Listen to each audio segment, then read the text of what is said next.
G'day, ZiggyD here. Path of Exile's patch 0.10.4 is now officially out, and that means we have the new skill Arctic Armour. So in this video I'm going to be going over Arctic Armour, showing you guys how it works, talking about the different interactions it has with support gems and passives and things like that, and then giving you guys a few ideas on how you might be able to use it and incorporate it into your build. So first up, the skill gem is available from the shadow for killing Brutus, so it's pretty early. It's all for all classes that have access to it. It's available in normal, so it's one you can rush pretty quickly.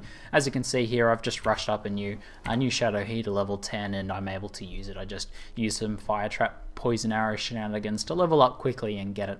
So to start off with, I'm just going to show you guys how it works, in terms of the actual skill. So when you cast it, it starts a mana degen. Now what this does is obviously reduces your mana slowly over time. However, when you move, it increases that degen by a significant margin. So as you can see, it's kind of like a lot like puncture for mana. And then once you run out of mana, the skill turns off. Now this degen here is listed, and it scales with the level as well. And it's 5.7 mana at level 1 drained per second when standing still, and then an additional 28.5 mana drained while moving. So obviously a big increase there. Now the other important functions of this skill is that it reduces physical and fire damage. Now these are both flat reductions as well, so that means they're independent of armor and independent of resist. So at the level 1, they're 6 reduced to physical and fire, and they scale up quite a bit with levels as well. From what I've seen so far, we don't have all of the data on the levels there, and you can sort of activate that standstill and just reduce your incoming damage and things like that.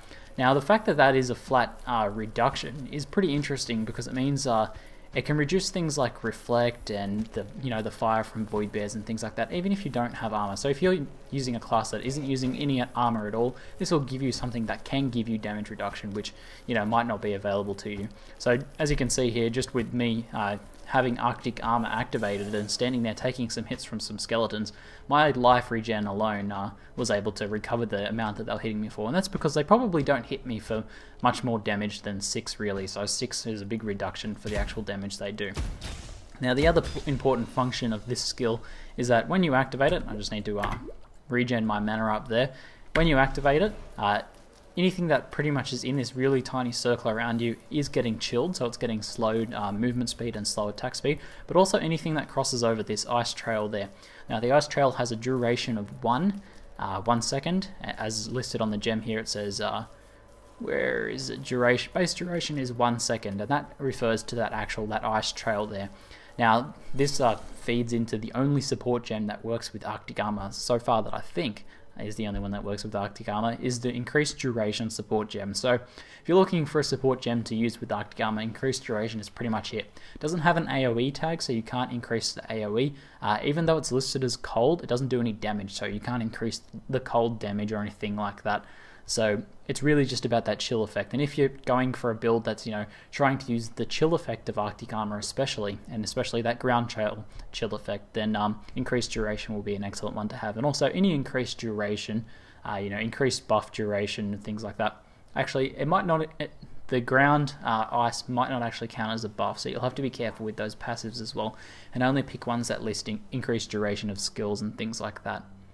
Alright, so now let's talk about this skill in terms of its mana interaction. Firstly, it can't be used with blood magic at all.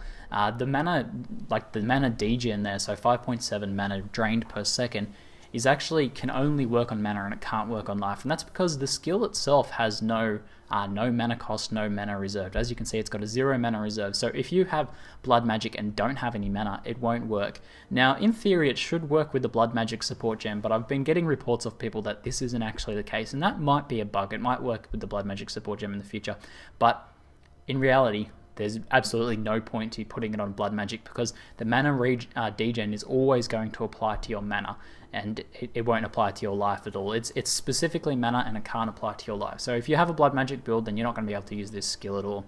So on that note, this has a very high mana degen, especially if you're moving around a lot with it. So I think the nature of this spell, in that it leaves this cold trail, which is important for keeping mobs off you and things like that, is going to work well with bow and spellcasters that need to kite. So obviously it's going to make things harder for them to get to you. It's going to slow them. It's going to stop them from hitting you as much. In addition to your decrease in damage taken and things like that. It could also work with melee, you know, it's still going to slow things around you and still going to reduce incoming damage, but I feel like the skill is sort of leaning towards helping out, you know, classes that need to kite.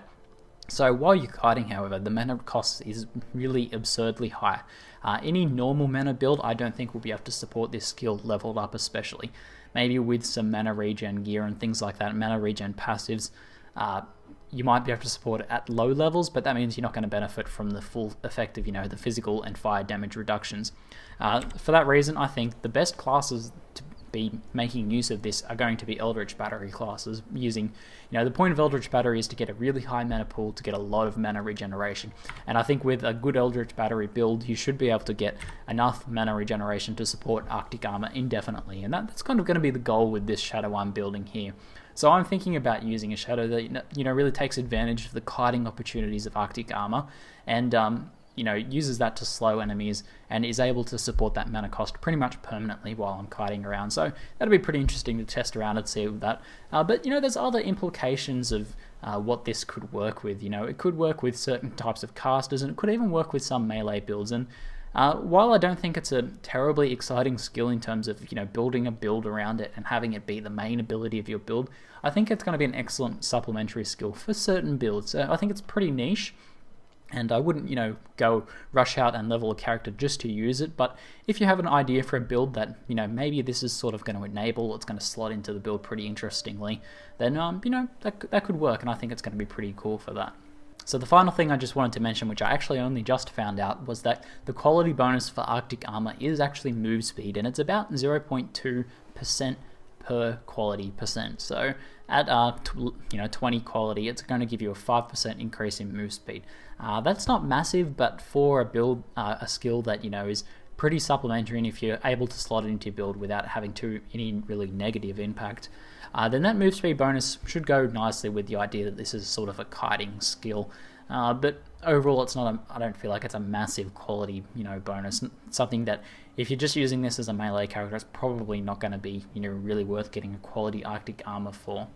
Anyway, hopefully you guys have found this interesting, and maybe you have some ideas about how you can go ahead and use Arctic Armour in a build that you've been planning. I'll keep you guys posted on this shadow if I come up with any sort of good build. I'm sort of still in the planning stages for the shadow. I'm going to make it some sort of Eldritch Battery, maybe an Ice Shot Arctic Armour sort of build, but I'll keep you guys posted on that. Anyway, that's it for now. I'm ZiggyD, and thanks for watching.